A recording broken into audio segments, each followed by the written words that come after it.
Hi friends, our creative cloud ಚಾನೆಲ್ಗೆ ಸ್ವಾಗತ. ಇವತ್ತು ನಮ್ಮ ಚಾನೆಲ್ನಲ್ಲಿ ಸಿಂಪಲ್ ಆಗಿ ಚಾಕ್ಲೇಟ್ ಕೇಕ್ ಹೇಗೆ ಮಾಡೋದು ಅಂತ ತೋರಿಸ್ತಾ ಇದ್ದೀವಿ. ನೋಡೋಕ್ಕೂ ಮುಂಚೆ ನೀವಿನ್ನು ನಮ್ಮ ಚಾನೆಲ್ಗೆ ಸಬ್ಸ್ಕ್ರೈಬ್ ಆಗಿಲ್ಲ ಅಂದ್ರೆ ಈಗಲೇ ಸಬ್ಸ್ಕ್ರೈಬ್ ಆಗಿ. ಈಗ ಬೇಕಾಗೋ ಐಟಮ್ಸ್ ನೋಡೋಣ. ಓರಿಯೋ ಬಿಸ್ಕೆಟ್ 1 ಪ್ಯಾಕೆಟ್ ತಗೊಂಡಿದ್ದೀವಿ, ಹಾಗೆ ಬೇಕಿಂಗ್ ಸೋಡಾ 1/2 ಟೀ ಸ್ಪೂನ್ ಗಿಂತ ಕಮ್ಮಿ, ಹಾಗೆ ಬೇಕಿಂಗ್ ಪೌಡರ್ 1.5 ಸ್ಪೂನ್ ಹಾಕೊಂಡಿದೀವಿ. ನೀವು ಬೇಕಿದ್ರೆ ಈನೋ ಯೂಸ್ ಮಾಡಬಹುದು, ಬೇಕಿಂಗ್ ಪೌಡರ್ ಇಲ್ಲದೆ ಇರೋರು. ಈಗ ಹೇಗ್ ಮಾಡೋದು ನೋಡೋಣ ಬನ್ನಿ. ಈಗ ಬಿಸ್ಕೆಟ್ ತಗೊಂಡು ಇದ್ರಲ್ಲಿರುವಂತ ವೈಟ್ ಮತ್ತೆ ಬಿಸ್ಕೆಟ್ ನ ಸಪರೇಟ್ ಮಾಡ್ಕೊಳ್ಳೋಣ. ಕ್ರೀಮ್ ಒಂದ್ ಕಡೆ ಹಾಕೊಳ್ಳೋಣ, ಬಿಸ್ಕೆಟ್ ಒಂದ್ ಕಡೆ ಹಾಕೊಳ್ಳೋಣ. ನೋಡಿ, ಈ ರೀತಿ ಸಪರೇಟ್ ಮಾಡ್ಕೊಂಡಿದೀವಿ. ಈಗ ಇದನ್ನ ಗ್ರೈಂಡ್ ಮಾಡ್ಕೊಳ್ಳೋಣ. ನೋಡಿ, ಈಗ ಗ್ರೈಂಡ್ ಆಗಿದೆ. ಈಗ ಇದನ್ನ ಒಂದು ಪಾತ್ರೆಗೆ ಹಾಕೊಳ್ಳೋಣ. ಈಗ ಇದಕ್ಕೆ baking powder 1 spoon, baking soda 1/2 spoon ಗಿಂತ ಕಮ್ಮಿ. ನಾನು ಆಗ್ಲೇ ಹೇಳ್ದಂಗೆ ನೀವು ಬೇಕಿದ್ರೆ ಈನೋನ ಯೂಸ್ ಮಾಡ್ಬೋದು. ಹಾಗೆ ಈಗ ಮಿಲ್ಕ್ ಆಡ್ ಮಾಡ್ಕೊಂಡು ಇದನ್ನ ಮಿಕ್ಸ್ ಮಾಡ್ಕೊಳ್ಳೋಣ. ಸ್ವಲ್ಪನೇ ಹಾಕೊಂಡು ಮಿಕ್ಸ್ ಮಾಡ್ಕೊಳ್ಳೋಣ.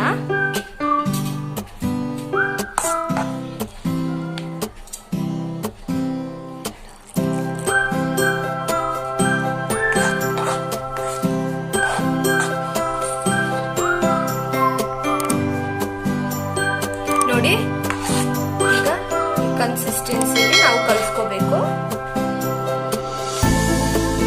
ನೋಡಿ, ಈ ರೀತಿ ಒಂದು ಕುಕ್ಕರ್ ಅಥವಾ ಸಿಲ್ವರ್ ಪಾತ್ರೆ ಇದ್ರೆ, ಅಕಸ್ಮಾತ್ ನಿಮ್ಮ ಹತ್ರ ಕೇಕ್ ಮಾಡೋ ಕಂಟೈನರ್ ಇದ್ರೆ ಬೇಕಿದ್ರೆ ಅದನ್ನ ಯೂಸ್ ಮಾಡಿ. ಈಗ ಇದಕ್ಕೆ ನಾವು ಆಯಿಲ್ ನ ಹಾಕೊಳ್ತಾ ಇದೀವಿ. ಆಯಿಲ್ ಹಾಕೊಂಡು ಪಾತ್ರೆ ಫುಲ್ ಸ್ಪ್ರೆಡ್ ಮಾಡ್ಕೊಳ್ಳೋಣ. ನೀವು ಬೇಕಿದ್ರೆ ಬಟರ್ ಪೇಪರ್ ಇದ್ರೆ ಬಟರ್ ಪೇಪರ್ ಯೂಸ್ ಮಾಡಬಹುದು. ನಾನಿಲ್ಲಿ ಆಯಿಲ್ ಹಾಕೊಳ್ತಾ ಇದ್ದೀನಿ. ಈಗ ಆಯಿಲ್ ಗ್ರೀಸ್ ಮಾಡ್ಕೊಂಡಾದ್ಮೇಲೆ ಈಗ ಸ್ವಲ್ಪ ಮೈದಾ ಹಾಕೊಳ್ಳೋಣ. ಸ್ವಲ್ಪ ಮೈದಾ ಹಾಕೊಂಡು ಹಾಗೆ ಮೈದಾನು ಸ್ಪ್ರೆಡ್ ಮಾಡ್ಕೊಳ್ಳೋಣ.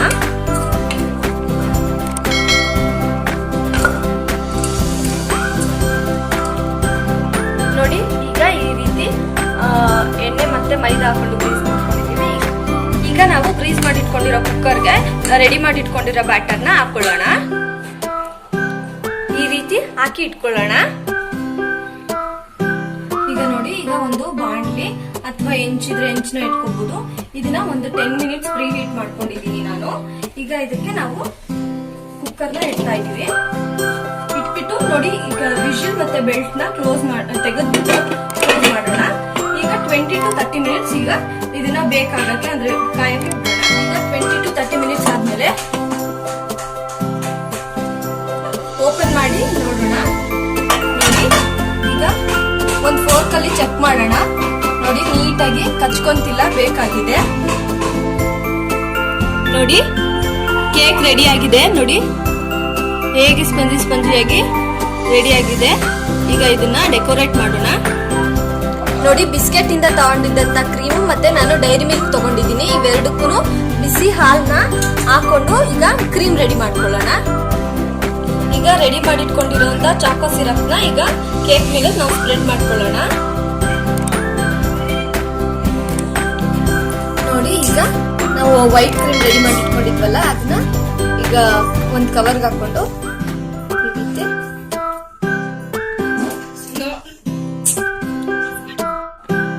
ಇದು ಒಂದು ಎಕ್ಸ್ಟ್ರಾ ಡೆಕೋರೇಟಿವ್ ಐಟಮ್ ನಾನು ಮಾಡ್ಕೊತಾ ಇದ್ದೀನಿ. ಇದು ಬೇಕಿದ್ರೆ ನೀವು ಮಾಡ್ಕೋಬಹುದು, ಇಲ್ಲಾಂದ್ರೆ ಬೇಡ, ಆಪ್ಷನಲ್ ಇದು. ನೋಡಿ, ಇದಕ್ಕೆ ಈಗ ಸಕ್ಕರೆನ ಹಾಕೋತಾ ಇದ್ದೀನಿ. ಒಂದು 3 ರಿಂದ 4 ಸ್ಪೂನ್ ಅಷ್ಟು ಸಕ್ಕರೆ ಹಾಕೊಂಡಿದ್ದೀನಿ. ಈಗ ಇದು ಕಾಯ್ತಾ ಸಕ್ಕರೆ ಅದಾಗದೇನೆ ಕರಗುತ್ತೆ ಹೀಟ್ಗೆ. ನೋಡಿ, ಕರಗ್ತಾ ಇದೆ. ನೋಡಿ, ಈಗ ಸಕ್ಕರೆ ಕಂಪ್ಲೀಟ್ ಆಗಿ ಕರಗಿದೆ. ಈಗ ಹೋಮ್ ಮೇಡ್ ಬಟರ್ ಹಾಕೋತಾ ಇದ್ದೀನಿ, ಬೆಣ್ಣೆ. ನೀವು ಬೆಣ್ಣೆ ಹಾಕಿ ಯೂಸ್ ಮಾಡಿ, ಇಲ್ಲ ಅಂತಂದ್ರೆ ತುಪ್ಪ ಹಾಕಿ ಯೂಸ್ ಮಾಡ್ಬೋದು.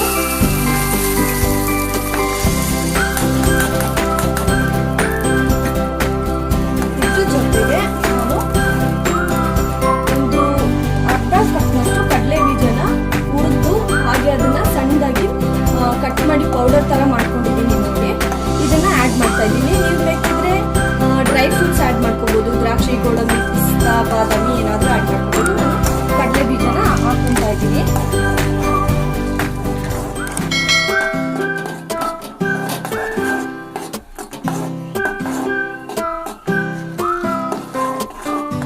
ನೋಡ್ಕೊಂಡು ಆಡ್ ಮಾಡ್ಕೊಳ್ಳಿ.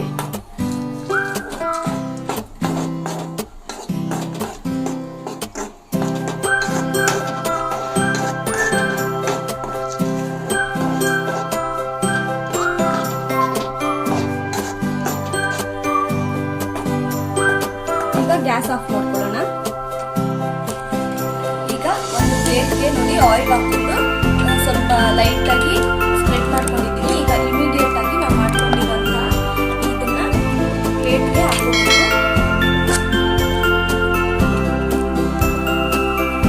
ಈಗ ನೋಡಿ ಈ ತರ ಸ್ಪ್ರೆಡ್ ಮಾಡ್ಕೊಂಡಿದೀವಿ.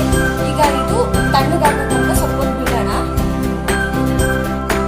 ನೋಡಿದ್ರಲ್ಲ ಫ್ರೆಂಡ್ಸ್, ಹೇಗೆ ವಿತೌಟ್ ಮೈದಾ, ವಿತೌಟ್ ಓವೆನ್, ವಿತೌಟ್ ವೈಪಡ್ ಕ್ರೀಮ್ ಮನೆಯಲ್ಲೇ ಹೇಗೆ ಸಿಂಪಲ್ ಆಗಿ ಕೇಕ್ ಮಾಡೋದು ಅಂತ. ಈ ನಮ್ಮ ವಿಡಿಯೋ ನಿಮಗೆ ಇಷ್ಟ ಆಗಿದ್ರೆ ಲೈಕ್ ಮಾಡಿ ಮತ್ತು ಆದಷ್ಟು ನಿಮ್ಮ ಫ್ರೆಂಡ್ಸ್ಗೆಲ್ಲ ಶೇರ್ ಮಾಡಿ. Thanks for watching.